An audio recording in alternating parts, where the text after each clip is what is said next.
And I'm sitting there watching this thing for 10 minutes. I'm just staring at this thing, and it's hovering there. And I think to myself, wow, this is a UFO.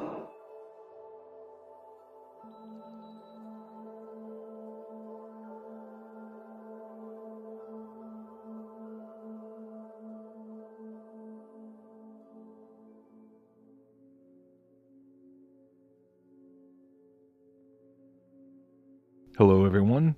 I wanted to make this video because someone sent me a link last week to an interview done on the radio show by Grant Cameron, who's a UFO researcher who's also now into researching consciousness, which I mentioned in my last video.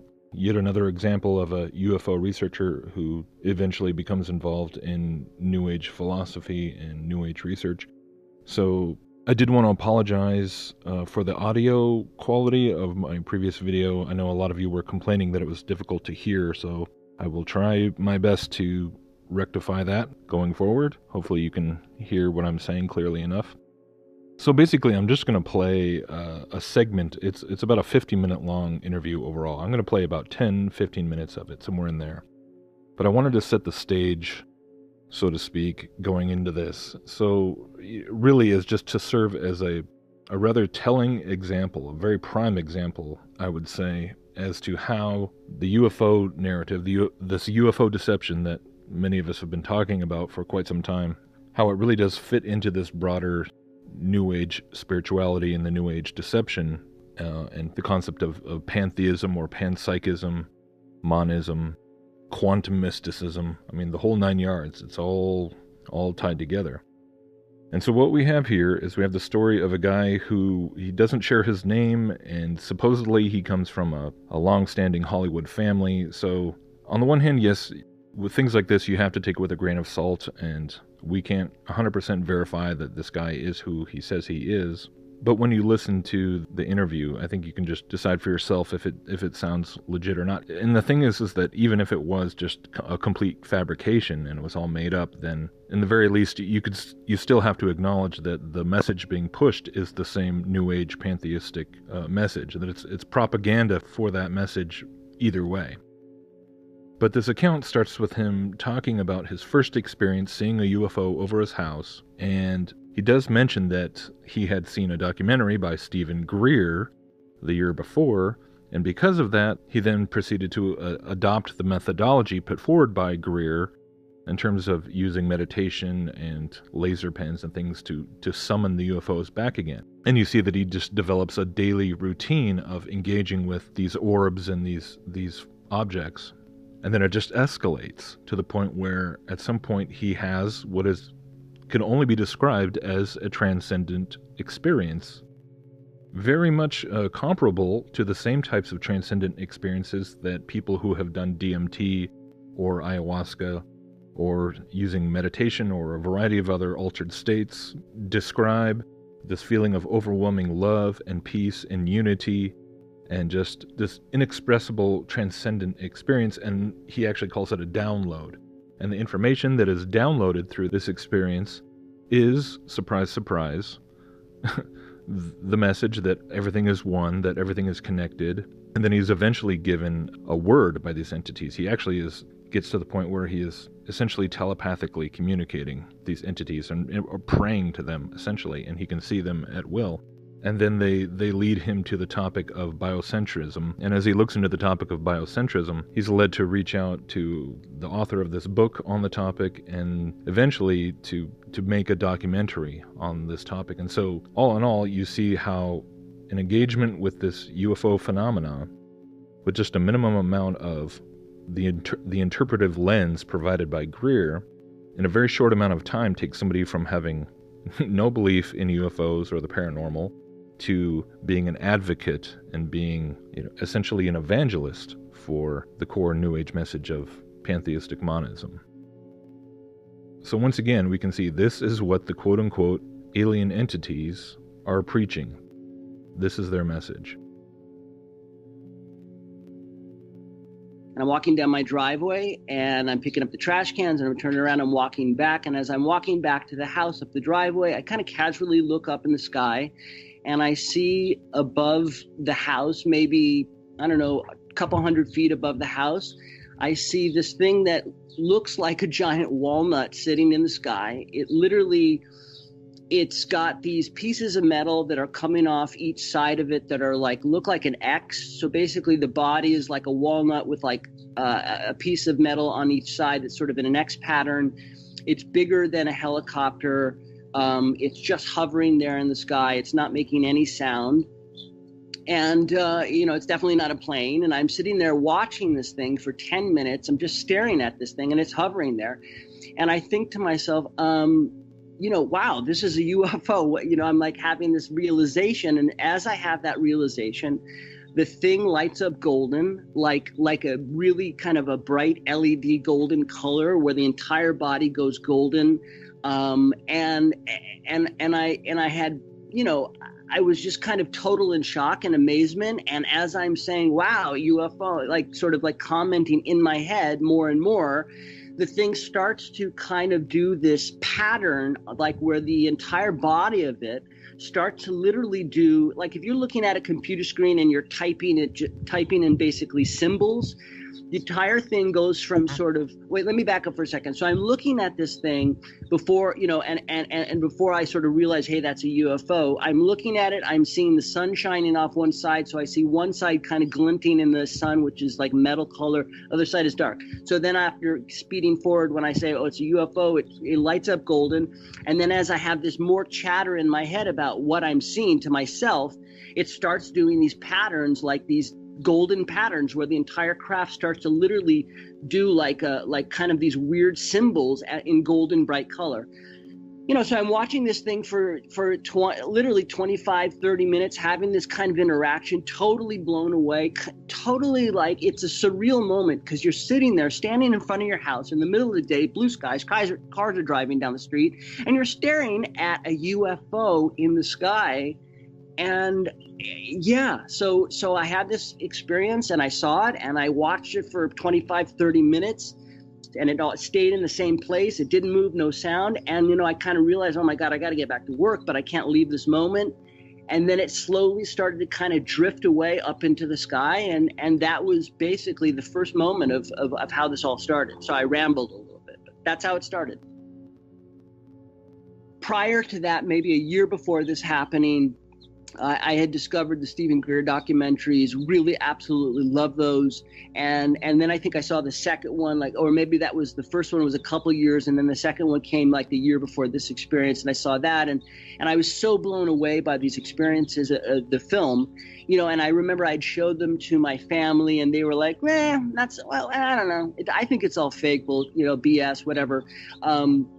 Yeah. And so basically I'd seen these movies and I remember in those movies basically Stephen doing this meditation, how you call them in, and using the laser light. So basically that next day I ran out to, after having my experience, I ran out to the store and I bought myself this laser pointer just in case, I didn't know what would happen.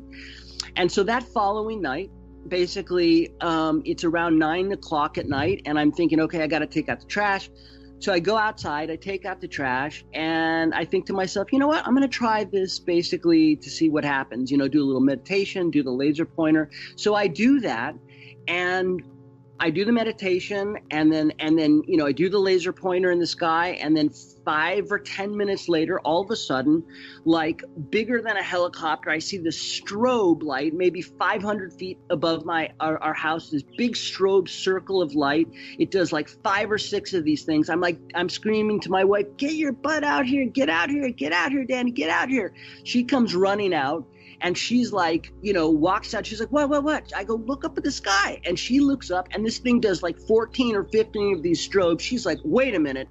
I don't know what I'm looking at, but I don't want to know. I don't like this. I'm going inside. I don't know what I'm looking at, and runs inside, and I'm like, what are you doing? What are you doing? This is for me, it was how could you not just be totally engrossed with this thing? So it did that. It did 5 or 6 or 8 of them for me. And then 14 or 15 for her. It was it moved and it did, 50 feet here and then strobe. So, and then she ran inside. So that was that night.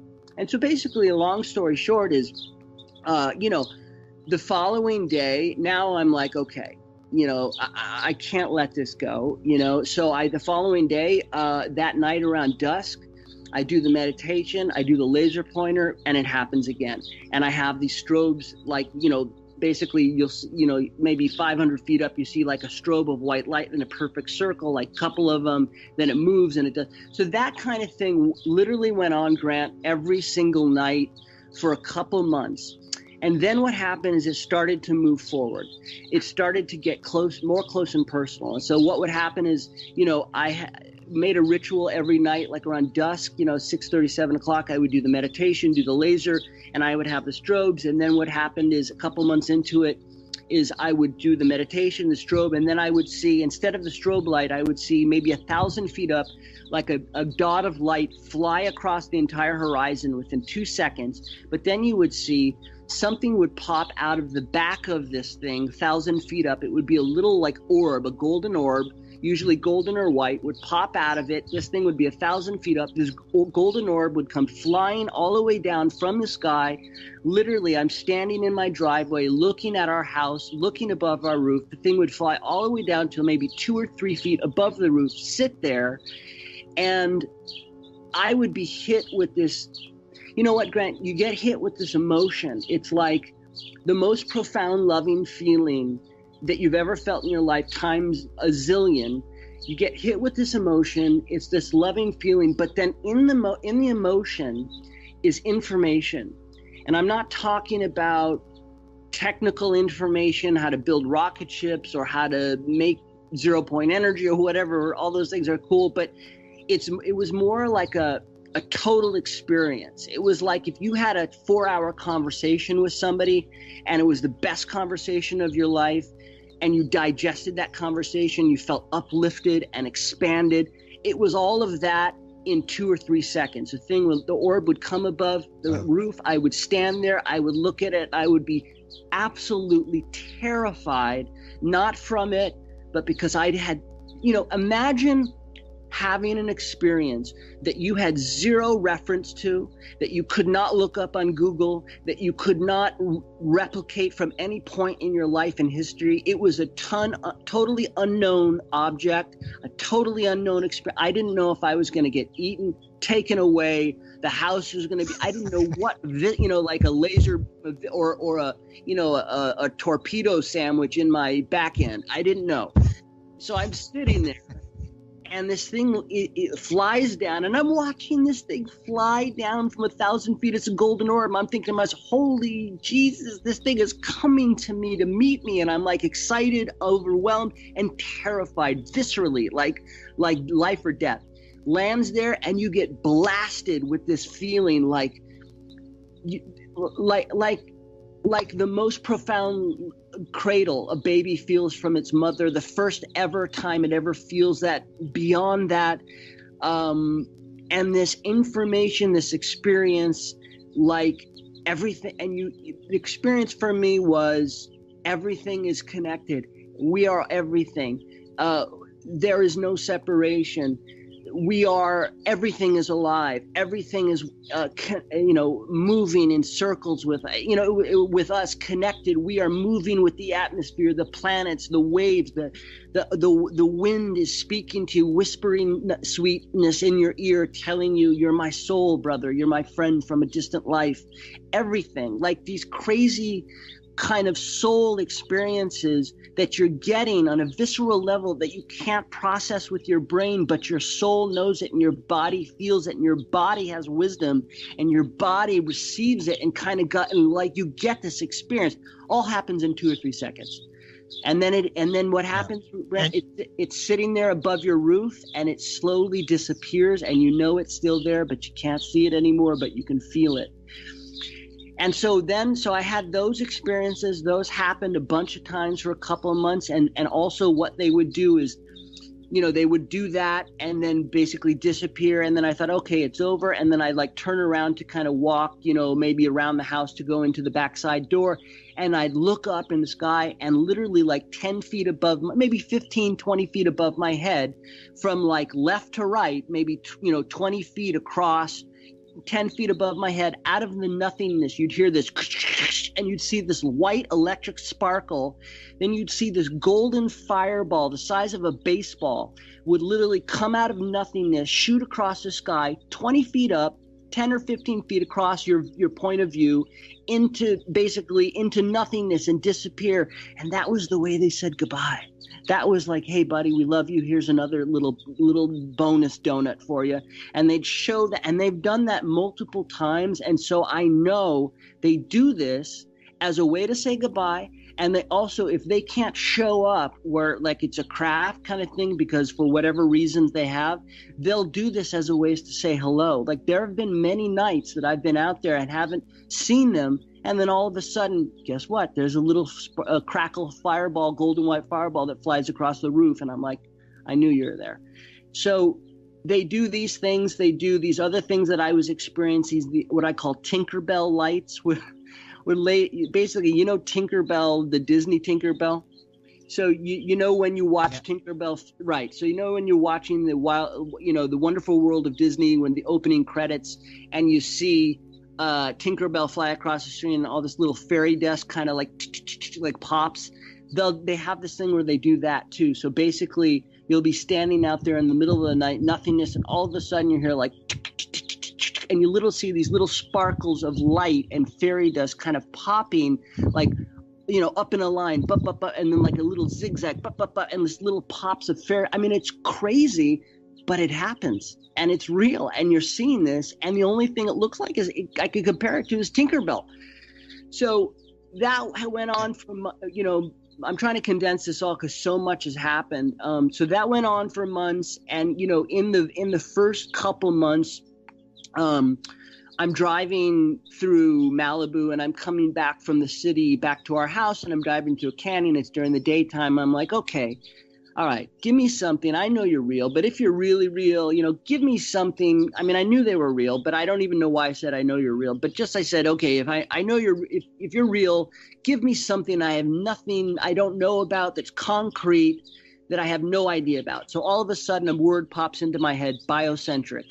And I'm like, wow, biocentric. I have no idea what that is, biocentric. So I wrote it down, plus another name came through, which was the name of the being that I actually now am connected to. There are a couple of them, but one in particular, I only know his name. But so biocentric. So I go home and I Google biocentric, and I look up, and I find out that the world's leading stem cell researcher, Dr. Robert Lanza, has just written a book called Biocentricism, How Everything is Consciousness, how consciousness, and basically they're calling him like a genius. It's a Pulitzer Prize type of thing, a reimagining of humanity's connection to everything. So basically biocentricism is everything is conscious, how through consciousness man can unlock the doorway to the cosmos and beyond.